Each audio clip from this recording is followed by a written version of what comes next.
Good afternoon friends. આપણે indication of the પંચકર્મની અંદર વમન તો જોયું, ઇન્ડિકેશન ઓફ ધ વમન, પરંતુ કોન્ટ્રા ઇન્ડિકેશન ઓફ ધ વમનની અંદર શું છે?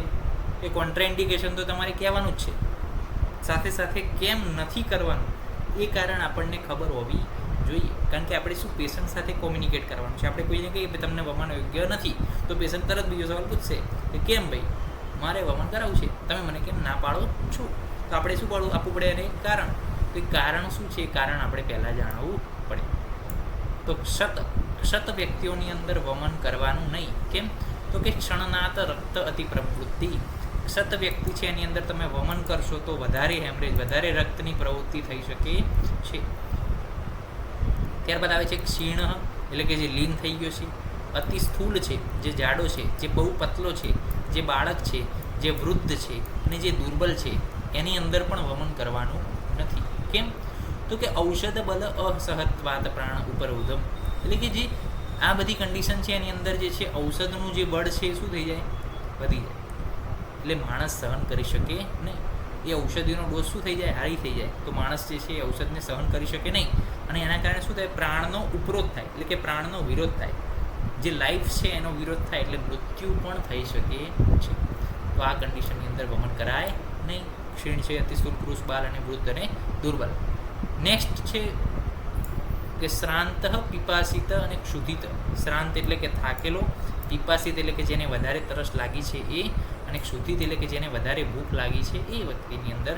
હવે વિચારો તમે, કોઈ વ્યક્તિ 2 દિવસથી ભૂખ્યું છે, 2 દિવસથી તરસ્યું છે, અથવા તો કોઈ વ્યક્તિ લાંબુ ચાલીને આવ્યો છે રથયાત્રા કે એવું કરીને, હવે તમે એને વમન કરાવશો 2 દિવસ પછી?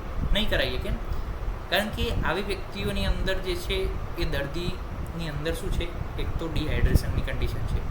તમે ઔષધ પીવડાવો છો અને જો વમન થાય તો શું થાય? એનો અતિયોગ પણ થઈ શકે. તો અતિયોગ થાય તો એની અંદર શું થાય? ભ્રમ થાય, પછી ક્લમ થાય, પછી એની અંદર દાઢ થાય, તિમીર થઈ શકે. તો એ કોમ્પ્લિકેશન આવી શકે છે. તો આવી વ્યક્તિઓની અંદર શું થાય? ઔષધને સહન ના કરી શકે. વમન તો કોણ સહન કરી શકે? કે જેને પ્રોપર દીપન, પાચન, સ્નેહન, સ્વેદન આ બધું શું છે લીધેલું છે, એ વ્યક્તિ જે છે વમનને પ્રોપર સમ્યકયોગ આવી શકે છે. તો આ વ્યક્તિઓની અંદર ઔષધને સહન કરી શકશે નહીં. બીજું છે ગ્રુપ કે કર્મજી, ભાર, અદ્વહત, ઉપવાસ, મૈથુન, અધ્યયન, વ્યાયામ, ચિંતા પ્રસક્ત અને ક્ષામ. આ બધા વ્યક્તિઓની અંદર પણ શું છે? વમન નથી કરવું.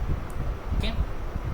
તો જુઓ, કર્મ એટલે કે આપણે કંઈક પણ એક્સરસાઇઝ કરતા હોય અથવા તો કંઈક જે છે કામ કરતા હોય, તો એ કામ જો જે વધારે કરતો હોય, પછી ભાર વધારે ઉપાડતો હોય, પછી ઉપવાસ જે વધારે કરતો હોય, જે ઇન્ટરકોર્સ, સેક્સ, કોઇટસ વધારે કરતો હોય, જે વધારે અભ્યાસ કરતો હોય, રાત્રિ જાગરણ કરવામાં પણ અધ્યયન કરતો હોય, તો રાત્રિ જાગરણ કરતો હોય પ્લસ વ્યાયામ છે, પછી ચિંતા વધારે કરતો હોય, ક્ષામ છે એટલે કે પીતો હોય, તો એ વ્યક્તિઓની અંદર શું છે? વાત જે છે, વૃક્ષતા જે છે એના કારણે વાત જે છે હંમેશા શું હોય? હાઈ પીક લેવલ ઉપર રહેતો હોય છે આવી વ્યક્તિઓની અંદર વાત. તો હવે વાત જો વધારે રહેશે અને તમે વમન કરાવો છો તો શું એનો ભય રહે છે? ક્ષત ભયમ, એટલે કે હેમરેજ અને અલ્સરેશનનો ભય રહે છે. ક્યાં આગળ? તો કે ગેસ્ટ્રિકની મ્યુકોઝા. તો આ વ્યક્તિઓની અંદર પણ આપણે વમન કરાવવાનું નથી. બીજી એક કન્ડિશન છે કે ગર્ભિણીની અંદર પણ વમન નહીં કરાવવાનું. કેમ? તો કે ગર્ભના વ્યાપદ અને ગર્ભભ્રંશ પણ થઈ શકે છે. સુકુમારની અંદર ના કરાવાય. કેમ? કારણ કે સુકુમાર કોમળ વ્યક્તિ છે, કોમળ બાળક છે, એની અંદર ના કરાવાય. નહીંતર શું થાય?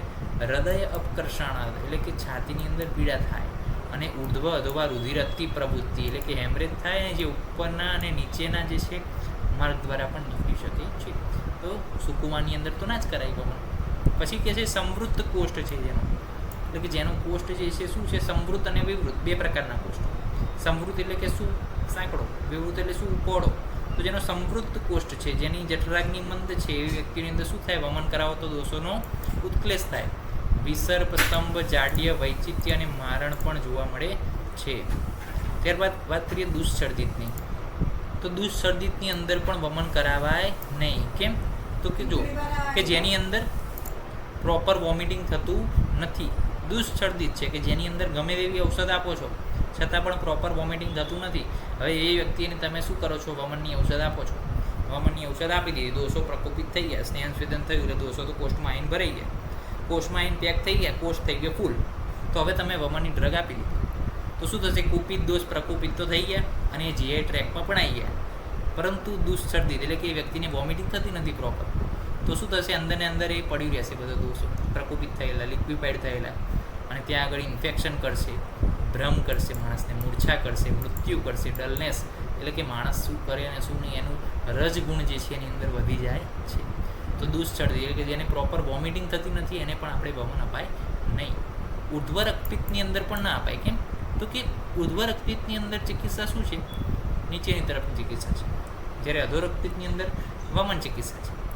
તો ઉર્ધ્વ રક્તપિત્તની અંદર તમે જો વમન આપો છો તો શું થાય છે, ઉદાન વાયુને પ્રકોપિત કરે અને જેના કારણે વધારેમાં વધારે બ્લીડિંગ થાય.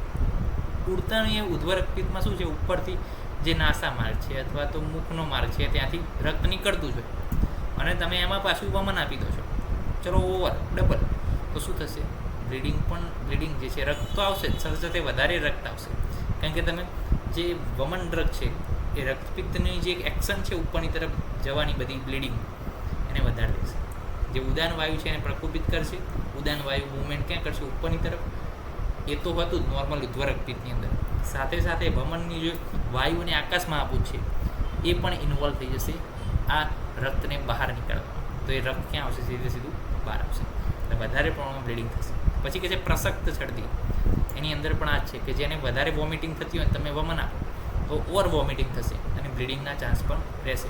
પછી ઉદ્ધવવાત, તો એની અંદર પણ શું છે, ઉદ્ધવવાત હોય, જેને ઉદ્ધવવાતની પ્રોબ્લેમ હોય કે ગેસ ઉપરની તરફ આવતો હોય વધારે, ઉપરની તરફ વાયુની પ્રવૃત્તિ થતી હોય, એની અંદર તમે વમન આપો તો વાયુ તો હતી જ ઉપરની ગતિ, વમનની ડ્રગ આપી એને ડબલ ડોઝ મળ્યો, એને જે છે ડબલ જે છે શું મળ્યું, પોટેન્શિયલ મળ્યું કે વમન જે છે વધારે થયું, પ્રોફ્યુઝ બ્લીડિંગ થયું. પછી આપણે વાત કરીએ હૃદરોગ, જે હૃદરોગનો પેશન્ટ છે એની અંદર શું થાય, હૃદયનો ઉપરોધ થાય, હૃદયના કાર્યની અંદર અવરોધ થાય. પછી આપણે વાત કરીએ ઉદાવર્તની અંદર શું હોય, ઉપરની તરફ વાયુની મૂવમેન્ટ હોય. તો એ જ છે કે ઘોરતર ઉદાવર્ત યા તો શીઘ્રતર હંતા, કોઝ તરત ડેથ થઈ શકે છે ઉદાવર્તની અંદર તો જો વમન કરાવો તો તમે. પછી મૂત્રાઘાત, પ્લીહા, ગુલ્મ, ઉદર અને અષ્ટિલા, આવી કન્ડિશનની અંદર શું થાય, એક્યુટ પેઇન થાય છે જો વમન કરાવીએ તો. પછી જેનો સ્વર જતો રહે છે તમે વમન કરાવો છો તો પણ શું થાય, સૂળ થાય. પછી તિમિર છે, જે વ્યક્તિની અંદર જે વ્યક્તિને આંખે અંધારા આવે છે અને તમે વમન કરાવો તો વધારે ડિહાઇડ્રેશન થશે, તો તિમિર અતિવૃત્તિ એટલે કે અંધારા આવવાના વધારે થશે, ડિહાઇડ્રેશનનું પ્રમાણ વધી જશે.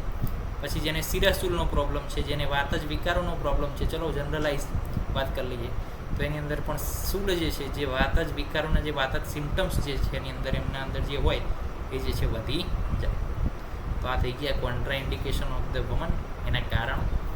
નેક્સ્ટ લેક્ચરની અંદર નવા વિષય સાથે મળીશું, ત્યાં સુધી રજા આપશો. જય હિન્દ, જય ભારત, જય આયુર્વેદ, જય ધર્મ.